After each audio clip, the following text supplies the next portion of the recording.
Ou le coup tout le monde. Bienvenue à Black Girls from Laval. Aujourd'hui, on a un invité vraiment spécial. Mais bonjour, Maïla. Oh, allô, Christelle. Allô, Christelle. Mais c'est parce que je trouve que c'est, OK? On a un invité vraiment spécial. Mais avant de parler de l'invité, on va vous parler de notre sponsor. Puis Christelle va présenter l'invité, OK? On est sponsorisé aujourd'hui par une personne vraiment géniale qui m'a contacté sur les internets parce qu'elle voulait nous sponsoriser parce qu'on est cool, Christelle et moi. Yeah! OK? Son compte Instagram, c'est Mère ordinaire par Bianca Lompré. Fait que on va mettre son lien dans la description. Puis elle sponsorise quelques épisodes pour nous parce que, mon Dieu, c'est vraiment cool. Moi, j'aime ça, les gens qui font ça. Merci beaucoup. Merci, Bianca. Donc, aujourd'hui, on reçoit un invité spécial. Mais toutes les invités sont spéciales, en fait. Là. Mais on reçoit un homme. Un homme qui a beaucoup à dire, dans le fond. Il est rappeur. Il est historien. Il est noir. Et capotez pas la gang. On reçoit aujourd'hui Webster avec nous. Puis l'épisode va être sur deux temps. Fait qu'il va y avoir la partie 1 et la partie 2. Donc, si t'as pas vu le 1, vois le 2. Non, ben en fait, vois les deux. Si, en ce moment, tu regardes la partie 1, c'est chill. Si en ce moment, tu regardes la partie 2, mais que t'as pas vu la partie 1, va voir la partie 1. Voilà, c'est tout. Puis bonne écoute. Merci, bonne écoute.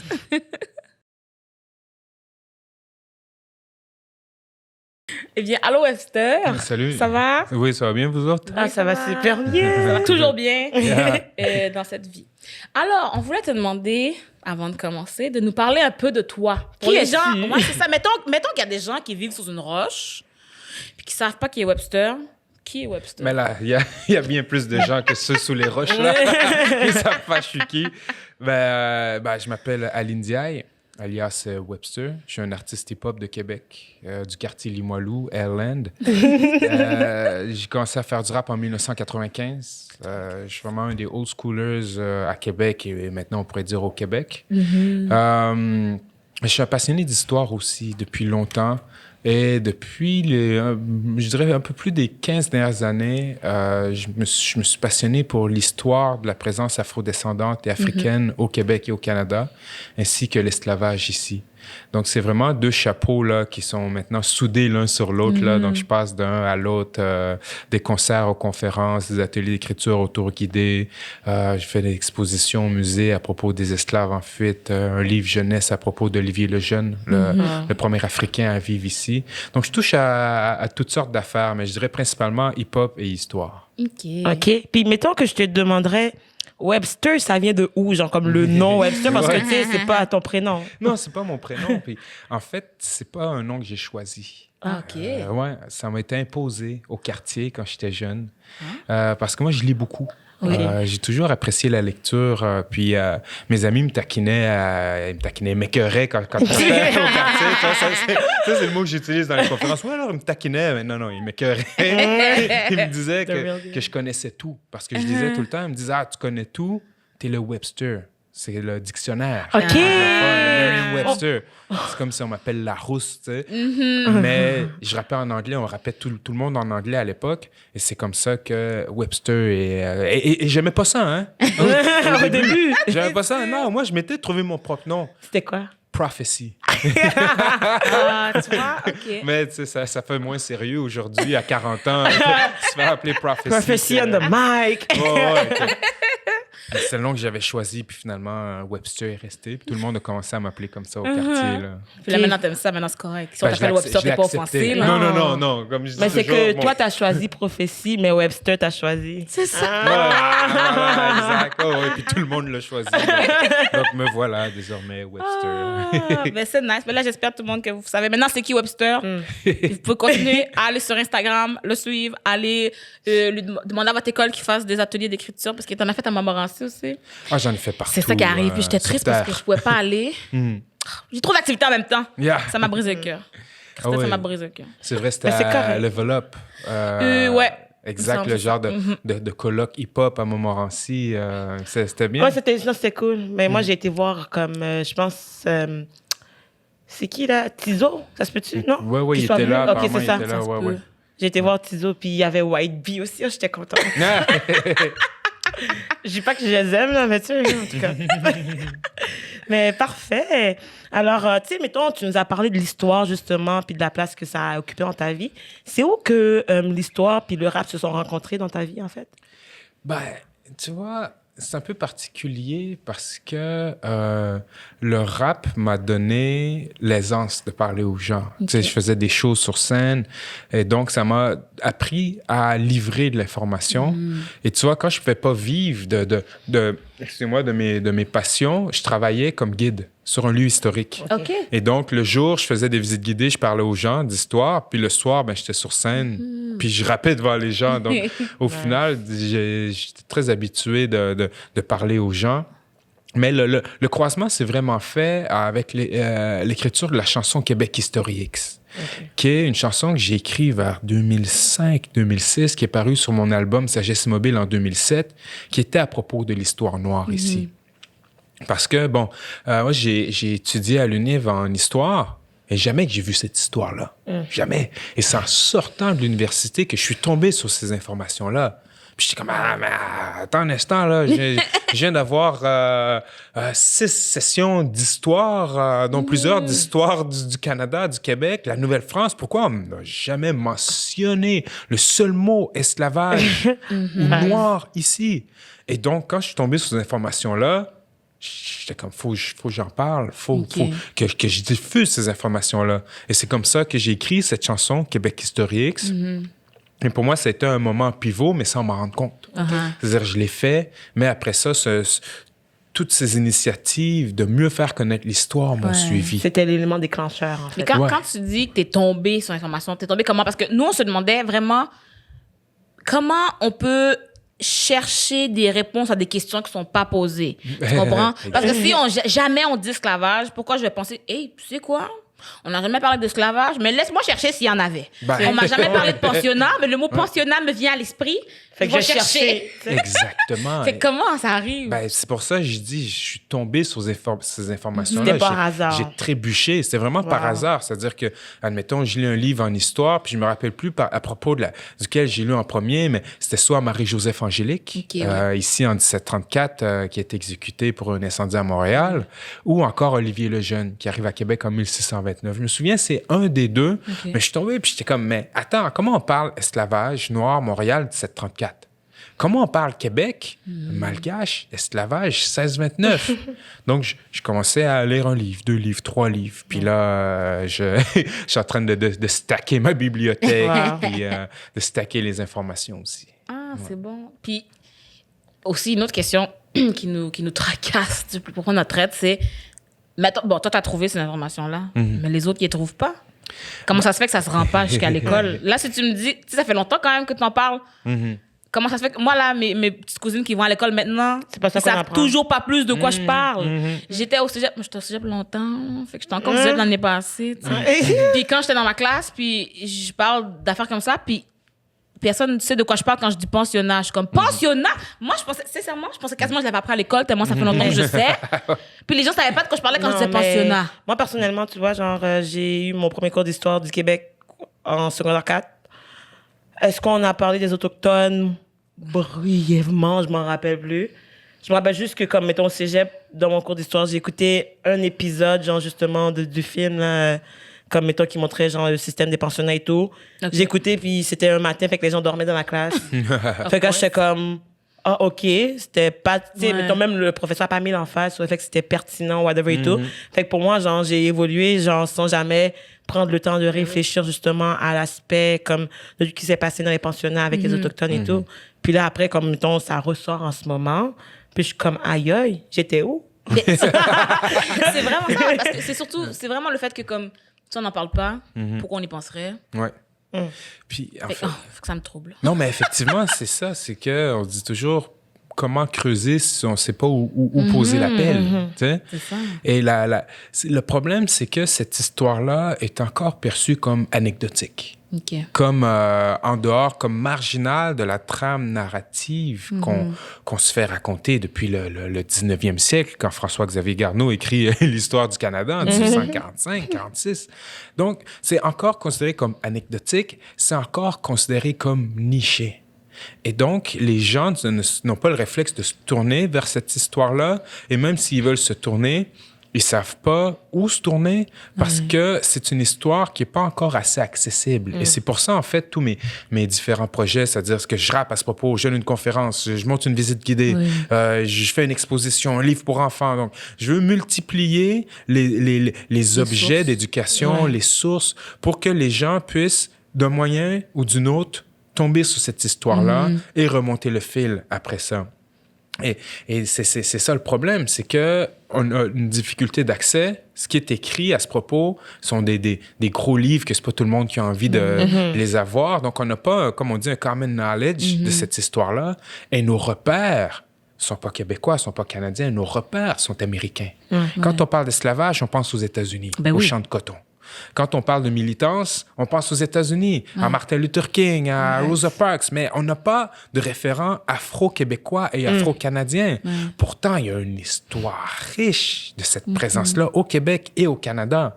Et c'est un peu ce que j'essaie de faire, un peu d'être ce pont-là, cette courroie entre ce qui existe, ces informations, et la population. Mais dans le fond, j'ai écouté le rap politique. Puis, dans le fond, tu disais justement que parmi tes pairs, justement, c'est pas tout le monde qui appréciait ton travail parce que tu viens chercher la bibite, entre guillemets. Fait comme, tu sais, des affaires qui essayent de te cacher, là, puis comme on oublie, puis on le met de côté. Puis toi, tu vas chercher l'information. Peux-tu nous en parler un peu Oui, plus? ben il y a des gens qui n'aiment pas ce travail-là parce qu'ils ont une vision de l'histoire qui est très romantisée, entre guillemets. C'est-à-dire qu'on s'est fait des historiens, comme je dis, depuis le 19e siècle, qui ont fait de l'histoire une espèce de passé glorieux et héroïque. Donc, quand on amène des situations par rapport à ça, par rapport à la colonisation, l'esclavage, etc., tout d'un coup, ça vient chercher les gens, ça les choque. Mais moi, ce que je dis toujours, c'est que mes informations sont vérifiées et vérifiables. C'est-à-dire, tout ce que je dis, allez le vérifier, c'est là. Je peux vous le montrer dans les sources XY, c'est là. Mais il y a effectivement des historiens qui sont pas d'accord avec ça. Et il y a beaucoup de gens aussi, il y a plusieurs personnes qui essaient de me dépouiller du titre d'historien. C'est-à-dire, ils disent « Ah, mais non, c'est pas un vrai historien, il n'a pas fait d'études supérieures. » Moi, j'ai fait un baccalauréat.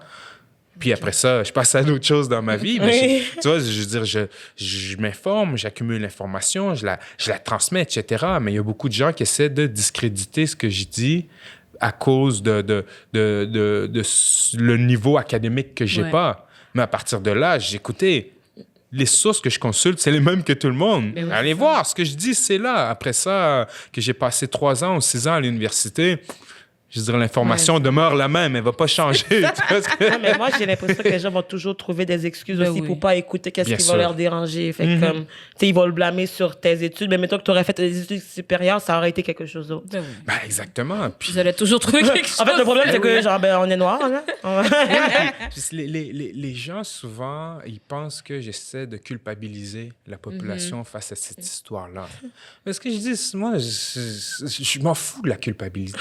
La culpabilité ne m'intéresse pas. La culpabilité, tu es chez vous, dans ton salon, tu te sens coupable. Qu'est-ce que ça change au final dans la narrative? Je parle plus de responsabilité. Culpabilité, tu es tout seul chez vous, puis tu bouges pas. Mais je parle plus de responsabilité. Il faut que les gens comprennent nos responsabilités face à cette histoire-là, face aux inégalités en société, face au racisme systémique. Donc, on a besoin de se responsabiliser en tant qu'individu, en tant que société. Et la culpabilité, moi, la raison pour laquelle je parle de cette histoire-là, premièrement, je trouve ça fascinant, mais au-delà de l'esclavage, moi, je veux parler des humains qui sont en esclavage. Donc, l'esclavage, c'est une chose, mais ce qui est important, c'est les humains derrière cette pratique-là, les personnes afrodescendantes et africaines qui étaient ici, au Québec, depuis 1629. Donc, moi, c'est de ces gens que je parle qui s'avèrent être des esclaves, mais l'institution en tant que telle, j'en parle parce que ça en fait partie, mais c'est pas ça qui m'intéresse versus cette présence et cette humanité-là. Mais surtout, moi, ça me fait capoter chaque fois que les gens chialent pour des genres de choses comme ça, c'est que c'est comme, même si que je te le dise ou que je te le dis pas, c'est quand même arrivé. Donc, tu pourrais faire juste te mettre la tête dans le sable ou le savoir, parce que ça va rien changer. Puis comme tu dis, que tu te sentes coupable ou non, c'est quand même arrivé. Mais oui. Il y a rien qui va changer là. Comme tu dis, c'est l'histoire, c'est le passé, c'est comme c'est déjà fait la gang. Mais oui. C'est juste maintenant tu peux essayer de l'utiliser pour avancer ou te mettre la tête dans le sable puis Mais juste il y rester a beaucoup sur de place. personnes qui veulent s'en détacher, en fait, pour dire, ben là, c'est pas ma responsabilité.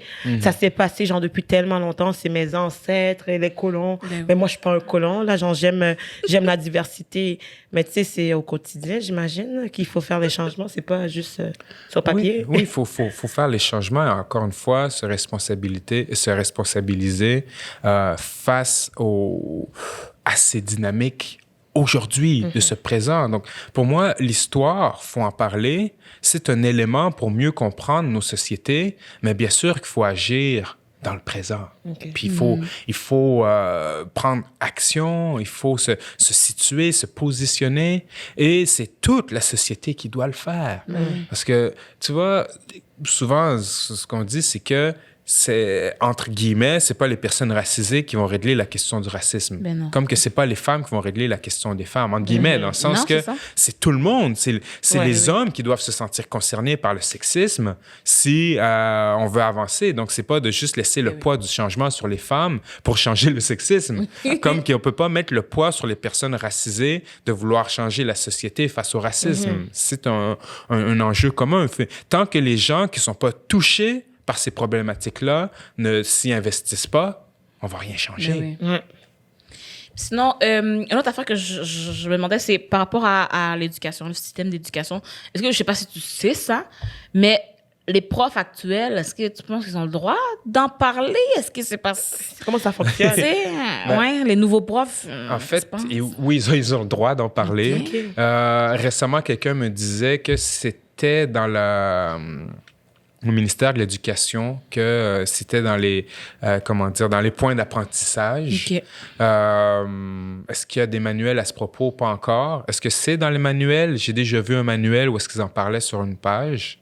Récemment, il y a 1 an ou 2, j'ai participé à l'écriture d'un manuel, un manuel scolaire pour le secondaire 2 qui s'appelle Archives avec Pearson RP, où j'ai glissé, c'était pas l'histoire du Québec et du Canada, mais quand même, j'ai glissé des éléments d'ici dans les chapitres que j'écrivais. Et ça change parce qu'il y a beaucoup d'enseignantes et d'enseignants qui m'approchent pour donner des conférences dans les écoles, pour parler aux jeunes, pour me poser des questions. Donc, il y en a qui sont intéressés à l'amener dans la classe, mais encore une fois, ils n'ont pas les outils nécessaires pour le faire. Pas encore, mais j'ai plusieurs personnes y travaillent. Je sais que Dorothy Williams y travaille. Pour ma part, on travaille sur une trousse éducative avec la Commission des droits de la personne aussi, qui va sortir cet automne. C'est quoi ça? Ça consiste en quoi? C'est une trousse avec des textes et des activités à faire avec les étudiantes, les étudiants pour apprendre sur l'esclavage, apprendre sur le racisme, être capable de le... De le déceler. Oui, exactement. Être capable de l'identifier, être capable de le combattre, être capable de comprendre l'histoire, être capable de comprendre l'esclavage ici. J'ai hâte de voir ça. Moi aussi. Ça va être... Mais je me dis, comme imagine qu'on va avoir des enfants, ça serait comme... C'est ça, on va l'acheter une trousse, je vais la distribuer au sujet. Oh, Naila, je peux toucher tes cheveux. Tiens. Non, mais toutes les Ginettes, là, on va les trouver, puis on va juste comme distribuer la trousse. Salut Ginette, livraison pour toi, moins raciste. Mais c'est génial. Puis ça nous amène aussi, justement, comme sur le débat de l'histoire, le mois d'histoire des Noirs. Ouais. Parce que comme il y a du monde qui disent que c'est une bonne chose, il y a du monde qui disent que c'est une mauvaise chose, il y a du monde qui en veulent, il y a des Blancs qui veulent l'histoire des Blancs. Fait que comme toi... Pour ma part, je pense que le mois de l'histoire des Blancs, c'est toute l'année. Là. J'arrête pas de dire. Parce que si on regarde les manuels scolaires, si on regarde comment l'histoire est faite, elle est extrêmement eurocentrée. Ouais. Même regardez juste comment l'histoire est découpée. Quand on parle Antiquité, Moyen-Âge, Renaissance, c'est à travers des événements qui se sont passés en Europe. L'Antiquité finit avec la chute de l'Empire romain. Le Moyen-Âge commence là, finit avec l'arrivée de Christophe Colomb dans les Amériques. Après ça, on passe à la Révolution française, etc. Donc, tous les marqueurs qui découpent l'histoire sont occidentaux. Et donc... je pense que la question, c'est d'y intégrer toutes les autres choses. Parce que, je veux dire, en Chine, les gens, quel impact a la Révolution française sur le parcours de la Chine, admettons, ou la chute de l'Empire romain, ou XY, tu sais. Donc, c'est la même chose pour tous les continents. Et donc, le mois de l'histoire des Noirs, pour ma part, mon souhait, c'est que cette histoire-là soit connue de toutes et de tous. C'est-à-dire que ça puisse être écrit dans nos manuels, dans les trames narratives en général. Mais, excusez-moi, on a besoin de l'histoire, du mois de l'histoire des Noirs parce que... Oh, excusez-moi. Ça va double. Mais on a besoin du mois de l'histoire des Noirs parce qu'on n'en parle pas sinon. On n'en parle pas les 11 autres mois. Donc, bien sûr qu'il faut en parler. Bien sûr qu'on a besoin de ce mois-là. Mais mon problème avec ce mois-là, c'est que c'est comme si on rentre tout en février, puis arrivé en mars, c'est que ouf, bon, puis les gens passent à d'autres choses, puis on n'en parle plus. En plus, c'est le plus petit mois, hein, février. Ouais. Et le plus froid. et donc, le seul problème que je vois avec ça, c'est que ben, c'est comme si ça devenait un peu un sauf-conduit. Ils disent, non, ben, on en a parlé en février, on est good, ou bien, non, mais au lieu d'en parler en juin, on va attendre en février pour faire des activités avec ça. Donc, c'est ça le problème, parce que ça devient un peu un aimant qui va rassembler tout ça au lieu de pouvoir en parler à chaque mois. Tu sais, des fois, les gens m'approchent pour faire des conférences en février. Genre, tu sais, mon agenda en février est toujours booké, bord à bord, tu sais. Puis là, je leur dis, mais écoutez, vous savez, on peut en faire aussi en dehors de février. On peut en faire en mars, on peut en faire en septembre, on peut en parler en octobre, pourquoi pas? On est noir toute l'année, la gang. Ben, exactement, tu sais. J'ai toute l'année, toute notre vie, hein. Non, ben oui, exact. Et donc, et ce mois de l'histoire-là aussi, je pense que les gens doivent comprendre que c'est un mois de l'histoire des Noirs pour tout le monde. Ben parce que, tu sais, je veux dire, nous, on connaît notre histoire, on connaît tout ça, on est dedans, comme vous dites, à l'année, toute notre vie. Donc, c'est un moment aussi pour pouvoir partager cette histoire-là, que les gens qui connaissent pas cette histoire peuvent au moins avoir l'occasion de se dire, bon, ben c'est vrai, là, c'est un moment pour y penser. Donc, à défaut de pouvoir y penser tout le temps ou de l'avoir dans la trame narrative globale, ben au moins, c'est déjà ça, tu sais. Ce que j'allais dire, Mais tu sais, ça par prend rapport à plus. ça, il y a vraiment plusieurs... Parce que moi, les gens, ils m'harcèlent toujours pour me dire leur opinion parce que j'ai une phase de fille qui écoute les opinions des gens. Puis comme, tu sais, il y a des gens, mettons, qui venaient à Montmorency quand j'aidais à organiser le mois de l'histoire des Noirs, même des Noirs, des Blancs, tout le monde, qui étaient comme, mais tu sais, on pourrait en parler toute l'année, pas besoin d'un mois de l'histoire des Noirs. Je suis correct, parle-en toute l'année. C'est juste que, en ce moment, on n'en parle pas toute l'année. Fait qu'on peut-tu avoir ce mois-là? Ou sinon, Ben ils sont oui. comme, ah, mais tu sais, justement, un mois de l'histoire des Blanches, comme toute l'année, c'est le mois de l'histoire des Blancs. Ouais. Là, en ce moment, puis en plus, quand on dit le mois de l'histoire des Noirs, là, c'est que c'est pas comme si c'était dans un monde parallèle. Ben, L'histoire exact. des Noirs Non, s'est passée en même temps que l'histoire de tout le monde. Ben C'est juste oui. que nous, on essaie de nous enlever de l'histoire. Puis nous, on fait comme, hey, la gang, on est là! Hein? Mais exactement. Fait que c'est pour ça que à chaque fois, je suis comme chamboulée dans le sens où, comme c'est sûr, ce serait nice qu'on arrive à un moment où on n'a plus besoin de ce mois en particulier parce qu'on en parle tout le temps, mais on n'est pas encore rendu là. OK, Ben, les gars, on n'est pas mais encore oui, rendu là. on est Fait encore qu'arrangez-vous loin, pour ça là. rendu là. Mais jusqu'à présent, en fait, Exact, moi, je trouve que exact. c'est en train de moins trender parce que, comme on va se le dire, après George Floyd, là, c'était rendu une mode de parler des Noirs. Puis là, j'en parlais justement à d'autres amis noirs, puis ils sont comme... Les seules personnes maintenant, genre, que je vois qui vont continuer à en parler, c'est d'autres personnes noires qui veulent justement continuer à passer le message. Mais sinon, c'est comme la majorité des gens fait comme, hey, j'ai fait ma job. Mais et tu vois, moi, écoute, avec George Floyd, là, j'ai fait des entrevues comme 2-3 fois par jour, chaque jour, Wow. pendant 2 semaines, tu sais. Pas juste février, là. Ah, non, pas juste février. Non. Mais là, c'est comme s'il a amené février en mai, juin, là, tu sais. Mais non, tu sais, sur tous les réseaux, sur toutes les radios. Puis à chaque fois, les gens me disaient, ouais, il y a une mobilisation. Est-ce que tu as de l'espoir? J'ai écouté, ouais, j'ai l'espoir d'avoir de l'espoir, là. Ouais. Tu sais, emballez-vous pas trop vite, là, parce qu'on est dans une époque de trending, justement, de hype. Là, tout le monde était, waouh! Mais tout le monde. Aussitôt. Ben oui, puis c'est moi ce que je disais, écoutez, c'est cool, là. Mais reparlons-en en septembre et surtout reparlons-en en juin prochain. Reparlons-en dans 3 juin. Ouais. Mais je veux dire, l'important, c'est la longévité. Que ça puisse s'inscrire dans le temps. Parce que si tout le monde est hype le mois de juin, puis que 6 mois plus tard, on n'y est plus, on n'a pas avancé. Mais oui. Tu sais, puis surtout avec les réseaux sociaux où tout le monde met son petit carré noir, mais là. puis tout le monde est comme fait son hashtag BLM, puis après ça, quoi d'autre? Parce que l'important, c'est pas le positionnement sur les réseaux sociaux. Ton hashtag BLM, qu'est-ce que t'en fais? Est-ce que t'es allé, genre, dans une boutique Black-owned? Est-ce que tu t'es positionné admettons, quand ton oncle raciste a fait une joke sur les Noirs, tu sais? Ou est-ce que... Tu vois ce que je veux dire? Donc, c'est une action qui doit se concrétiser dans la réalité, dans la vie de tous les jours. On peut pas juste se limiter à une militance virtuelle, là. Mais parce que je trouve que c'est beaucoup aussi sur l'apparence, montrer que on soutient la cause, mais concrètement, c'est que beaucoup de personnes ne sont pas prêtes à mettre the money where the pocket is. Comme mettons, ils vont dire Black Lives Matter, justement par rapport à la rue, comme mettons qu'ils ont écrit Black Lives, exactement Black Lives Matter. Justement, il y avait eu un gros débat là-dessus, à savoir comme il y a du monde qui était fâché qu'ils l'ont fait, puis il y a du monde qui était content parce qu'ils appréciaient le geste. Toi, c'est quoi ton opinion là-dessus? Ben, moi, je trouve que c'est une bonne idée. Je pense que c'est très bien de le faire. Il faut le faire. Ça permet d'avoir des marqueurs visuels aussi à Montréal, dans la rue, tu sais, dans la ville. Mon seul bémol, c'est ça, je disais à Will Prosper, c'est que ce que je trouve dommage, c'est que les gens vont marcher dessus. Donc, symboliquement, je trouve ça moins cool, tu sais, que les gens marchent dessus. Tu sais. J'aurais aimé mieux que ça soit sur un mur, tu sais, de quoi de même que les gens puissent regarder, mais pas marcher, cracher dessus, jeter leur gomme, échapper leur Pepsi dessus, tu sais. Mais ça, c'est un point de vue personnel, tu sais. Mais ceci étant dit, je trouve que c'est une bonne idée. Puis il faut le faire, tu sais, mais il me semble que j'aurais mis plus à la verticale que couché, tu sais. Mais mettons, je vais jouer l'avocat du diable.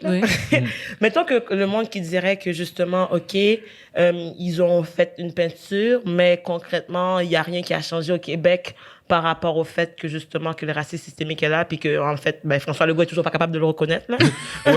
Écoute, je pense que ces gens pensaient pas régler la question du racisme systémique en faisant cette murale. C'est pas une finalité, c'est de dire ouf, ça y est, remballez tout, on a réussi. Mais c'est ça qui arrive. Je vois les gens se plaindre parce qu'il y a comme un groupe, je sais pas si c'était dedans, mais il y a comme un groupe Facebook maintenant là, des Noirs là qu'on se supporte entre nous. Je savais pas que j'étais dessus. Non, je sais pas si c'était dessus. Je sais pas. Dessus ou pas. Bon, on va t'ajouter. Peut-être t'es noir un peu. Puis, mais comme là, ils ont une communauté. Puis là, c'est ça. Il y a là quelqu'un a partagé ça. Puis là, les gens étaient fâchés justement parce qu'ils disent que ça réglait pas tout. Puis j'étais comme, mais il y a aucune action seule qui va régler tout. Fait qu'il faut juste qu'on fasse rien. Ben, c'est ça. J'étais comme en ce moment, est-ce que le dessin change quelque chose? En ce moment-là, je sais pas si c'était tous des artistes noirs. Je pense que oui. Je pense que oui. Fait que tu sais, comme, fait que là, ça veut dire que tous les artistes noirs doivent arrêter de faire de l'art parce que ça va pas régler le racisme. Je sais comme qu'est-ce qui se passe, la gang. Mais là, je pense que les gens aussi, là, les gens sont négatifs aussi, là. Je veux dire, je pense que les gens qui ont fait ça, puis big up à Carla, puis toute l'équipe, parce que c'est porté par des gens merveilleuses. Tu sais, les gens qui disent ça, qui disent la murale, mais est-ce que tu as vu tout le travail que Carla Beauvais fait? Tu vois ce que je veux dire? Comme, la murale, c'est une chose parmi 100 000 choses qu'elle fait, qui est extraordinaire. Prenons juste le Gala Dynastie. Oui. Je sais pas si vous êtes déjà allé. Mais c'est extraordinaire. Le Gala Dynastie, t'es assis dans une salle, tu vois tout le monde qui est decked out, là. Tu vois ce que je veux dire? Tout le monde est bien habillé, les gens sont belles, sont beaux. Puis c'est une célébration de la culture afro-québécoise. Tu vois, les gens se lèvent, les trophées ou XY, les accomplissements. Puis tu gagnes ou tu gagnes pas, tu t'en fous, tu vois, parce que t'as l'impression que les choses avancent, que les gens se positionnent. Écoute, ce gala-là me fait capoter. Ben, j'ai dit ça, je suis allé une fois. Cette année, je pouvais pas. Non, je suis allé un bout de gala. Bref, tout ça pour dire que pour moi, c'est une action extraordinaire que Carla organise. Ouais. Donc, tu sais, la murale, c'est important. C'est un symbole, c'est symbolique. Ouais. Mais bien sûr que c'est pas une finalité. Ça prend des choses comme ça. Ça prend des galas dynasties, ça prend plein de choses pour pouvoir avancer et faire changer. Tu parlais de baby steps, tout à fait. Ça prend des baby steps, ça prend des giant steps, ça prend tous les steps entre les deux. C'est comme ça qu'on monte l'escalier. C'est ça que j'allais dire. J'étais comme, au pire, ça règle pas, mais est-ce que ça te nuit dans ta journée, là? Dans ta journée, que ces personnes-là sont allées peindre? Ça a brimé dans tes sentiments? Comme qu'est-ce que t'as arrivé pour toi? Mais ma question pour les gens qui disent ça, OK, c'est quoi ta solution? Bon, c'est quoi votre solution? Tu vois ce que je veux dire? C'est comme yo. Répondez-nous. C'est- On attend. C'est quoi? Puis quels sont les moves entrepris Ouais. pour faire bouger ça? Parce que c'est facile de marcher sur les gens qui sont en train de bouger. Eh oui. Les gens peuvent se tromper, les gens se plantent. C'est tellement facile de se regarder plaindre. du sideline. Ça, Quand ils font ça, personnellement, moi, c'est plus des personnes afrodescendantes là, dans le groupe qui font ça, ça me fait exactement penser à quand les Blancs me disent « Oh, mais cette façon-là de militer, c'est pas la bonne façon. » Je suis comme « OK, c'est quoi la bonne façon? » J'attends. Mhm. Comme t'as bien beau chialer, là, on a clairement personne encore à trouver la bonne façon parce que si toi, tu l'avais trouvé, il fallait que tu nous le dises, là. Ben, tu vois, c'est comme des fois, les gens, je fais une entrevue, puis ils me disent alors, comment est-ce qu'on règle le racisme? Wow. Je suis comme, ben, Ça, c'est la écoutez, solution. là, je dis, si je savais, je serais pas là en ce moment, je serais en train de récupérer mon prix Nobel. Là. Non.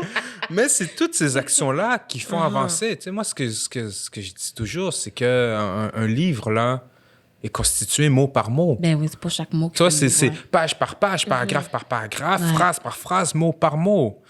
Je veux dire, quand tu marches à quelque part, c'est pas par pas. Tu vois ce que je veux dire? Tu montes un escalier, c'est marche par marche ou deux Ouais. marches par deux marches, mais quand même, tout se fait à travers le 1. Il y a des Ouais. étapes. Exactement. Les objets sont composés d'atomes, c'est le 1. Donc, quand des élections sont gagnées vote par vote. Ouais. Donc, il faut aller étape par étape, un par un, mouvement par mouvement. Puis il y a ce qu'on appelle aussi la diversité des tactiques. Il y a des gens qui vont aller d'un côté, d'autres vont pas être d'accord, vont aller de l'autre côté. On marche pas peut-être dans la même voie, mais on va dans la même direction. Ouais. Pour moi, c'est ça qui est important, de respecter ces différentes voies-là, de respecter ces différentes tactiques-là. Moi, la seule chose qui me dérange, c'est les gens qui commentent sans agir ou sans contribuer. Comme toi, qu'est-ce que tu fais? Comme, c'est ça, t'es pas d'accord, fine. Puis je suis d'accord à entendre ton point parce que ça peut me faire réfléchir sur mon point. Mais si t'es juste là à commenter, tu bouges pas, pose-toi la question, tu sais. Ouais. Avant de critiquer la personne, demande-toi qu'est-ce que toi tu fais concrètement Mhm. pour amener un changement. Parce que si oui. tu fais rien, tu ne peux pas critiquer la personne qui essaye, même si ça marche pas. La personne essaye de faire quelque chose, puis il foire, mais C'est elle a ça. essayé. mais Exact. Puis on apprend dans le foirage, tu Ben vois. On se plante, mais on apprend. Puis, je veux dire, la critique positive, et constructive, moi, ça me va. Tu vois, Ouais. t'es pas down avec ce que je fais, explique-moi pourquoi, Ouais. puis je vais le prendre. Tu vois, puis ça va me faire réfléchir, puis je vais essayer d'aller plus loin, tu sais. Mais la critique pour critiquer, pour moi, c'est là que c'est, au contraire d'être constructif, là, c'est là qu'on tourne en rond au final, Ouais. tu sais. non, Mais ça sent c'est pas grand-chose, là. Il y a personne qui avance. Même la personne qui fait la critique. C'est comme, OK. Ça arrête Ouais, là l'affaire. c'est Mais ça. quelque chose au poche aussi, parce que souvent, ces personnes-là vont éteindre le spirit de la personne qui veut faire comme une différence, à cause que c'est sûr que si les gens comme sont juste tout le temps en train de critiquer toutes les actions qui sont faites pour aider le Black Lives Matter, ben c'est sûr que ben, à un moment donné, ça stagne. Mhm. Ouais. Mais ça nous amène justement... tu sais, on t'a posé la question, qu'est-ce qu'il faut faire pour résoudre le racisme? Mais tu sais, mettons, genre, toi, est-ce que en ce moment, tu dirais que tu trouves que ça avance tranquillement, pas vite, ou on fait dur sur place? Ou comme toi aussi, Naïla, en fait, là, c'est pour tout le monde. OK, là, d'accord. cette question. Question ouverte. Ouais, c'est ça, une question ouverte. Là. Je dépose ça sur la table. Ben, moi, je pense que ça avance, ça recule, ça fait du surplace. Je pense que c'est les trois. Et il n'y a rien qui est pris pour acquis. Il n'y a rien qui est pris comme pour acquis. C'est-à-dire que il y a certaines choses qui changent. Admettons, je pense qu'on voit plus de personnes racisées devant la caméra. Mais est-ce qu'il y en a plus derrière la caméra, dans les postes de pouvoir? Je pense pas, tu vois. Donc, il y a un avancement ici, il y a une stagnation là, tu vois. Ouais. Il y a, je sais pas, peut-être on recule 20 ans en arrière. J'ai l'impression que la parole raciste était moins décomplexée sur l'espace public. C'est-à-dire que j'ai pas l'impression, peut-être je me trompe, tu sais, mais j'ai l'impression qu'aujourd'hui, à l'époque, quand quelqu'un pouvait dire quelque chose de raciste, ben on le chiamait sur la place publique, ou même si c'est des choses qui arrivaient dans l'espace privé, mais aujourd'hui, c'est comme si c'est décomplexé, on peut dire ce qu'on veut, puis ça passe sous le manteau de la liberté d'expression, tu sais. Ouais, on est en 2020, fait que je Tu vois? m'exprime. Ben, c'est ça, ça signe de courage d'avoir des positions racistes ou fascistes ou XY, tu sais. Et donc, à ce niveau-là, j'ai l'impression qu'on recule. Donc, tu sais, puis on regarde juste par rapport à l'islamophobie, la montée de l'islamophobie. On recule. Tu vois ce que je veux dire? Ouais. Donc, c'est tous des petits points qu'on avance, on recule, on reste sur place. Et donc, je sais Mais- plus où me situer, mais j'ai l'impression que même avec tout ça, parfois, en tant que société, j'espère et j'aime à croire qu'on avance quand même Ouais. tranquillement en tant que société, tu sais. Mais moi, j'ai l'impression qu'on est dans une phase transitoire, genre ça passe ou ça casse, là. Fait que c'est tranquillement en train d'essayer de passer, mais comme, tu sais, c'est genre comme que je disais, baby steps, à cause que c'est tellement au quotidien, dans les petites choses, que, mettons, je sais pas pourquoi, genre, mais, comme que tu disais, je suis du woke, mais c'est des petites affaires que, comme, pour moi, c'était des détails, puis j'étais comme, ah, ça change pas grand-chose pour moi, mais maintenant, genre, on dirait que j'ai plus envie de m'affirmer aussi en tant que personne noire en général. Mettons qu'il y a des affaires que je serais comme, c'est pas grave, c'est correct, genre, au pire, mais comme là, je suis comme, non. Ouais. Ça me dérange, je suis fâchée. Puis je suis bébé là, tu veux plus me parler, c'est correct. J'aime trouver d'autres amis qui vont m'accepter. Mais c'est ça, j'allais dire, je pense que ça avance lentement, mais que ça avance parce qu'on dirait que en tout cas, moi, dans mon entourage et tout, les personnes noires, on dirait que les gens se sont réveillés. C'est même pas, bon, les blancs se réveillent, c'est cool, là, je suis contente pour eux, là. Mais c'est vraiment que les noirs se réveillent puis que ils décident, ils aussi en parlent. Parce que au début, si dans mon entourage, moi, je dénonce des affaires, mais que tous les 10 autres sont comme, non, c'est correct, je passe pour la folle. Ouais. T'sais, fait que là, tout le monde, là, tous les blancs autour sont comme, mais il n'y a pas de racisme, c'est juste dans la tête de Naila. Mais maintenant que les 10 autres sont comme, Naila a raison. Là, les gens autour sont comme, oh, attends. Peut-être je vais réfléchir. Fait que j'ai l'impression que ça aide vraiment beaucoup, que même si c'est pas nous qu'on va le régler, j'ai l'impression que si on arrête de le nier entre nous, qu'on arrête d'essayer de flatter l'ego du monsieur blanc qui a pas fait exprès de dire son propos raciste, puis tout, je pense que ça aide à les faire prendre conscience, parce que soit ils vont se camper, là, soit ils vont être fâchés complètement puis nous dire qu'on est tous fous, soit ils vont être comme, OK, il y a plus que juste une personne qui le dit, fait que j'écoute, fait que j'ai l'impression que leurs oreilles commencent à s'ouvrir, puis Ça prend la collectivité ben, c'est pour ça. comme créer un changement. Même si d'un côté, il y a des petites affaires qui les dérangent, parce qu'on a fait un épisode sur le white fragility. OK. Fait qu'il y a des affaires que comme, tel sujet, je suis pas d'accord, mais telle autre affaire, ils écoutent un peu plus. Fait que comme tu dis, ça avance à gauche, pas à droite, mais au moins, tu vois que ça veut avancer. Fait qu'au moins, c'est ça l'important. J'ai l'impression que si ça veut avancer, ça nous aide un peu. Mais ça Tout crée à la fait, discussion. tout à fait. Puis tu vois, tu me fais réaliser, il y a quelque chose que je trouve qui avance et c'est la conscience chez les Afro-Québécoises et Afro-Québécois de cette histoire-là, de ce passé-là. Pour revenir au travail que je fais, quand j'ai commencé, il y a 15 ans de ça, j'en parlais aux gens, puis c'était rare que je tombe sur quelqu'un qui connaissait ces éléments-là ou qui était intéressé. Tu sais, même dans mon entourage, comme « Ah, c'est web! » Tu vois? Mais de plus en plus, je vois bien des gens qui sont intéressés par cette histoire-là, que ça devient normal et commun d'être intéressé par ça. Tu sais, et ça me fait plaisir à voir. Mais c'est vrai que c'est nice. Moi, je suis contente. Les Black People, on se réveille, OK? Les gens, on sort de notre torpeur. Mais là, ce que j'ai envie de dire, c'est que pour les gens à la maison, nous, on va continuer à parler, mais avec vous, on va raccrocher. Puis, on va faire une partie 2. Ouais. On est des teases comme ça. On est des agaces. Bon. OK.